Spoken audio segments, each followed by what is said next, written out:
What is going on, everybody? Welcome back to another full self-driving beta video, and today we're going to see if Tesla's full self-driving system can take you to work. That's probably one of the biggest use cases. I know I get some comments that say, oh, I love driving. Why would I want a self-driving car? Well, probably for the boring commute you do every day as you hit potholes. And starting out today, we have some pretty thick, intense fog here, and we're going to see how the car can handle this thick fog. We're starting out on some back dirt roads. My commute is pretty varied, and then I'll have some faster rural paved roads, and then we'll have some highways and freeways and all kinds of stuff. So going through here a little close to the edge for my comfort, but we made that fine. I'm going to see if the car can pretty much do all of this for me, and I'm going to try not to intervene unless I really need to for safety or to not make people around me angry. So a few things I want to talk about with beta lately. It seems like not much has been happening. Even though, I want to talk about some things, not too much is going on with beta. I did talk about how wide release seems to really be here. I added beta to my Model X. I just did the subscription, and wow, it wanted me to take the wheel and then got rid of that message. That's interesting. I did the subscription, and I downloaded beta within 5 minutes of getting the subscription. Now, even more fun part of that, I'm not really going to be able to use beta on the X very much at all. So I went and did my drive, and then I canceled my full self-driving subscription because, you don't want to forget and pay for it. Well, I didn't have to pay the $200 because you get a 48-hour return window for any software you buy via the Tesla app. I bought it in-car. But so it was pretty much free to try it out on the X. You should definitely check out that video in Detroit. Pretty good one. And it was nice that I didn't have to pay $200 for it. So far, actually doing really well here in this really thick fog. We'll see how it goes when we get a little faster, but so far this is really good. I don't really think you should use your brights in fog. Let's see how it looks. Yeah, that looks a little better, but we'll let the car automatically do everything. And another thing that's pretty interesting about beta lately, if I go into the software tab here, again, tiny bit close to the edge. There we go. That's a little better. The road's not that wide, so we're probably going to be close to the edge for some of it. So finally wants me to put some torque on the wheel. So there you go. If you look at the release notes now, it used to say early access here next to the full self-driving beta number and name, and it no longer says that if this would load. I don't have a Ryzen car, so my loading is a little slower. But when that opens up, you'll see it no longer says early access. It just says full self-driving beta 10.69.25.1. That used to say early access up there at the top, and that's gone now. So what does that mean? Well, maybe that, again, we're in wide release. There's no kind of differentiation between this software and the public software. Early access is a system that Tesla used to use a few years ago that was more secret, where they'd only roll it out to mostly employees, of course, but some actual customers had it, but you absolutely could not share videos, you couldn't share anything about it, and you get to try the latest features before they were public and kind of help Tesla debug them and test them out, which was pretty cool. So anyway, I'm actually pretty impressed here so far, but yeah, let's let the car do its thing and see how it does, and we'll continue on here.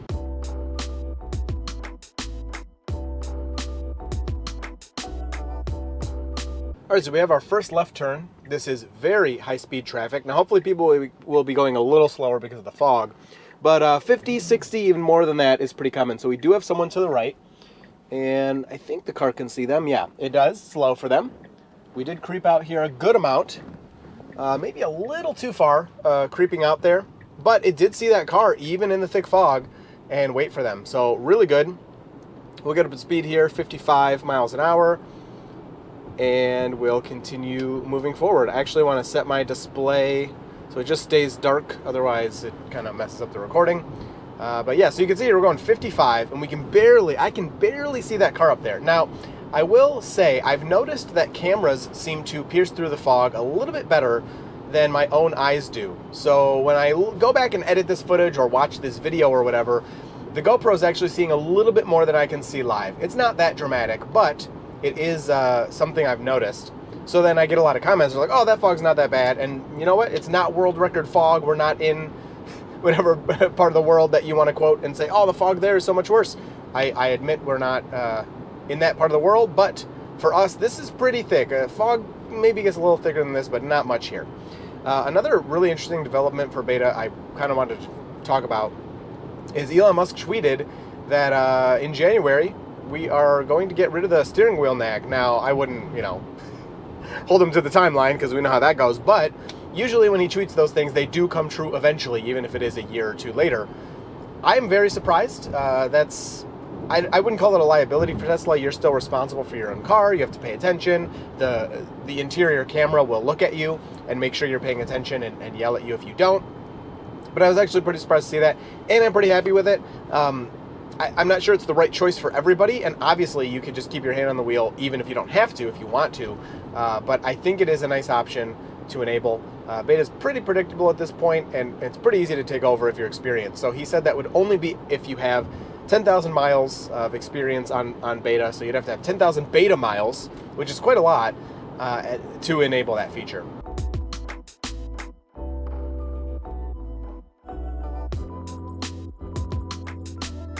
So we're getting past here. We're going 55, which is the speed limit. I'll admit, I usually go 60 on this road, and it is a dash line. He can pass me if he wants. I kind of think you'd probably get pulled over in this type of weather. I mean, he obviously was speeding. He had to be going at least 65 to pass me there. It's fine, whatever. I really don't care. I've actually been passed on this road while doing 65 miles per hour, so, that's just kind of how people are sometimes. But, yeah. I don't know. I think this speed's actually pretty appropriate for the visibility. So a little bit of slowing there. That's unnecessary. I will report it. Reporting, I think, is getting... I'm surprised we still have the camera. I think they're going to get rid of that soon. I know most people don't.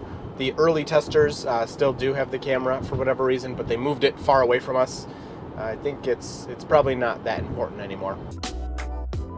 All right, coming up to the stop sign, and pretty much this is how it goes every single time when somebody passes you. There they are, sitting there waiting, just like we are. Whatever, I really don't care. Pass me all you like. I've definitely passed people and I've done the same thing. So this intersection I haven't showed in a video in a long time. I used to show it all the time, and it was really bad. But now they've painted lines here, and so the car does move over to the right appropriately. If you remember before, there were no lines, and my car would just kind of like sit in the middle. Now we have some traffic coming from the right. And this is a tough turn because, wow, I can't believe you did that. What the heck? That was actually really good. That was really good. I'm not going to lie. I think it was a little bit of luck. But traffic is coming from the left there at 55 to 60 miles per hour. And usually the car does a decent job of waiting, but it seemed to actually calculate pretty decently that we had time to do that. So it was a bit close. If I was driving, I definitely would have done the same thing, but Beta is usually much more cautious than that. But I will say, it moved over to this left lane, which I think technically is illegal, but many people do that, especially when they're going to do a turnaround. And you could see the cars that were behind us didn't pass us or anything, so it did a pretty decent job of getting through there. So that's the closest person to us that had kind of been coming up behind us. And you can see we obviously had plenty of room. So we will have a left turn onto the highway coming up here. But beyond that, this should be pretty decently easy. Now, one thing Beta will screw up a lot on roads like this, which we may or may not see in this video, is as the road opens to the left or right for a left or right turn lane, Beta will kind of go into those sometimes. Now, if there's nobody around, I'll check it out. And so like here, it's actually doing it correctly, but sometimes it'll move into that left turn lane. But you can see if you look at the display that how the road is turning blue, it's actually selecting this lane. So it sees that opening and is making a decision to stay where it is rather than move right there, that blue that's on the screen. I should make this bigger.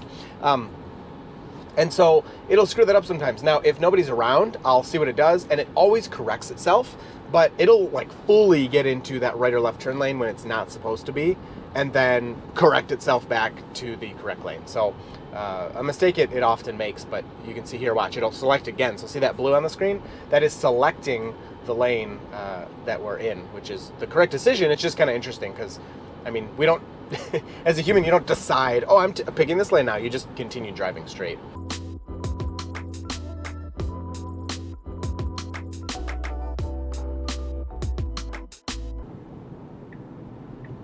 All right, so we do have a left turn coming up. That turn signal was a little early, but Beta did a good job of turning it back off and not accidentally getting into these left turn lanes. In a long time ago, I don't know if it ever even got in a video, it used to accidentally go into those, and I would have to correct it sometimes, and sometimes it would do this correctly, but here we go. So 2 left turn lanes, definitely not the left turn lane I would pick, because this semi is going to take so long to get through this turn that we're going to miss the first to green and have to go through the next one. Whatever, I'm letting Beta do it. It's just not the smartest decision you can make. All right, so we'll see what Beta does. It's usually pretty cautious when it can't see the light. We may actually make it through here now. So it sees that it's, oh, are you going to do it? What are you doing? Okay, that was, all right. That was pretty terrible. Yep, so let's move through here. Wow, I can't believe those people are stopping me. So I'm going to report that, obviously. It seems this version is, like, not that shy about going through red lights. Now, you might be like, what the heck, you let it do that? Yes, I did. Because it's pretty common on that light to just kind of skirt through it, even in that situation. Yeah, I don't know. Definitely a mistake by Beta there, and reported that one. And now getting onto the highway, this is where probably its biggest weakness is, because we don't have that single stack yet. Making that transition from Beta to navigate on autopilot is kind of sketch. Now, it did that really well. And a lot of times I do have it do a pretty decent job, but it's also common for, I would say it's maybe 60% of the time it does that well. The other 40%, you have to intervene in some way to make that move onto the highway more smooth. Now, the speed limit's 70, but we're going to go 75 here, because even 75, you'll see we'll get past the whole time. So I don't want to disrupt the flow of traffic. Now, you can count that speed change as an intervention if you like. I didn't need to do it, so I don't really count it as an intervention. It's not something that the car was doing wrong. It's more just personal preference. And going 70 is perfectly fine here. It's just, I want to get where I'm going, and most people go much faster than that. Now, you might be wondering why Beta isn't passing. Now, traffic is speeding up, but when you have those orange cones over there, Beta is still, I mean, we're not on Beta right now, but even Navigate on autopilot is pretty scared of those orange cones over there. So for the most part, it's not going to move over. I wonder if it saw that person. I was looking at the road, not the screen. It's usually not going to move over to a lane and get closer to cones. It's just not normally going to do that. Now that the cones are gone, I wouldn't be surprised if in a second here we do move over to the left lane. But beyond that, I'm probably not going to comment too much on the highway, because this hasn't changed much over the years. There we go. Just as I suspected, we turn that on, changing into faster lane. There is room to do that. Move over and go faster here. But this hasn't changed much. I used to do a lot of videos about this. It's pretty solid. I mean, you intervene every once in a while, but interventions per mile on the highway are much lower than interventions per mile on Beta.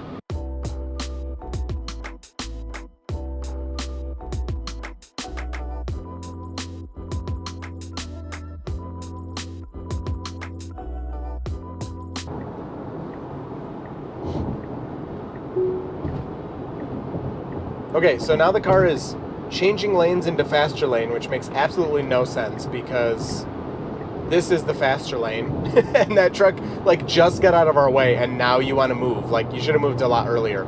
Also, it seems like the fog is picking up, and this nonsense with being next to this ramp with cars coming on, I usually stay to the left to let those people get on, but here we had a nice gap, and the car handled it really well, actually.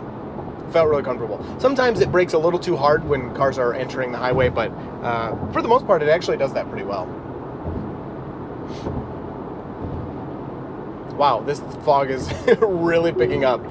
So again, changing into faster lane. I just need to confirm with a hand on the wheel there, and the car will speed up. So again, I could see going a little slower just because of the fog, but visibility isn't too bad. I can see way, way up there.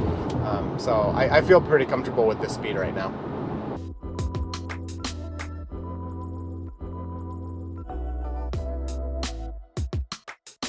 All right, so I'm just gonna force the car out of the left lane. I'm really surprised that it's staying in the left lane that long. It used to be really, really good about getting out of the left lane when it was time. And I mean, most people will get really annoyed when people are sitting in the left lane, because that's for passing, not for sitting there. And you can see there's at least one person that wanted to pass us. I want to just double check this. I'm pretty sure, yeah, exit passing lane is set to yes. So the car does have that ability enabled right now. I'm quite surprised to see that, because pretty much is usually very assertive, really aggressive about getting out of the left lane there.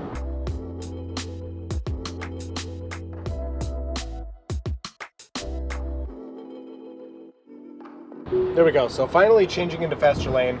I was just thinking there's definitely something slightly different going on. I don't know if it's related to this light fog or what it is, but the car is usually a lot more jumpy about wanting to change lanes. Again, depending on the setting, but I'm just surprised that it's sitting in these lanes so long without changing lanes. Maybe that's a newer change that Tesla's made to the Navigate on Autopilot stack, but yeah, it's definitely not what I'm used to. Now, also, the windshield's getting pretty dirty from just all the stuff getting kicked up. The car in beta does have the ability to wash the windshield by itself, but it doesn't do it unless it's stopped at a red light. So I'm going to leave it. I'm going to try to let the car kind of do everything, but if it gets too bad, I'm probably just going to do that myself.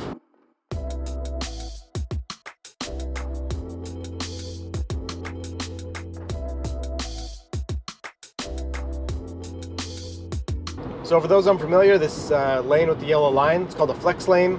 Yes, you can drive in it despite the yellow line. The green arrow up there overrides that and tells you the lane is open for driving. It's pretty much just open during rush hour. And beta doesn't really, or I keep calling it beta even though we're not technically using beta right now, but the car at this point does not really have the ability to cross over that line, especially on its own. Even if I turn the turn signal on, I don't think it's going to change lanes into that lane because it's a solid line. And legally you can drive there. And I've been driving Navigate on Autopilot for almost 4 years now, believe it or not, which is crazy, on this road very often. And that's been a thing that it has not been able to do the whole time. Now, once the traffic light and stop sign ability was added, the car would confuse those red or those green arrows up there, which are red when the lane is closed. It's a red X. It would confuse those for traffic lights, and it was, it wasn't slamming on the brakes, but it was trying to slow down for them until it would get closer and it would kind of figure out, oh, okay, it's not a traffic light, and it would move through. That was a complaint for a long time, but it has been also fixed for a very long time. Every once in a while, I'll still see the message pop up where it says stopping for traffic control device or whatever it says, but it doesn't normally slow more than a couple miles an hour. And then continues. So I think now's probably a good time to wash the windshield. It's getting a little crazy.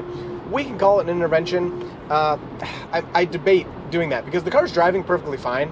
I'm mostly just doing it for myself. Oh, it's so much better, and a little bit for you, so we can actually see out the window here.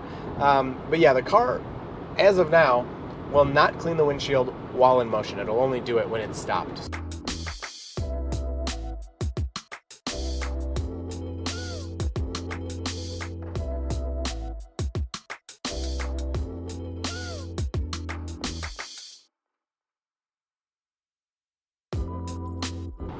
Alright, so we are finally changing into the faster lane now that we have the dashed lines. We'll move over, speed up. Would like to speed up a little more than that, but alright, let's go. Now, if this was a normal day and I was driving, I definitely would have moved into that lane to pass these semis, because that's pretty much what was holding us up that whole time. But for the video, for the sake of seeing if the car can do it, that's fine. We'll sit there and let the car do its thing. There's really nothing wrong with that. To be honest, going 65 versus 75 on a, whatever, commute is not going to change your arrival time all that much.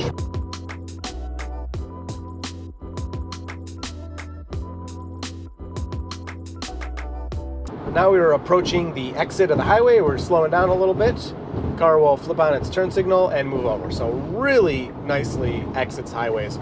And pretty much all of my experience exiting highways, now we flip back to beta, has been really good. I did find a spot near me on 90, going from 23 to 96, I believe. If you're going east, I think that's what it is. The car will take that exit way too fast, and it will go flying around the bend to the point where if I don't take over, it actually throws up a takeover immediately every single time because it's going off the road. Now, it's does it poorly.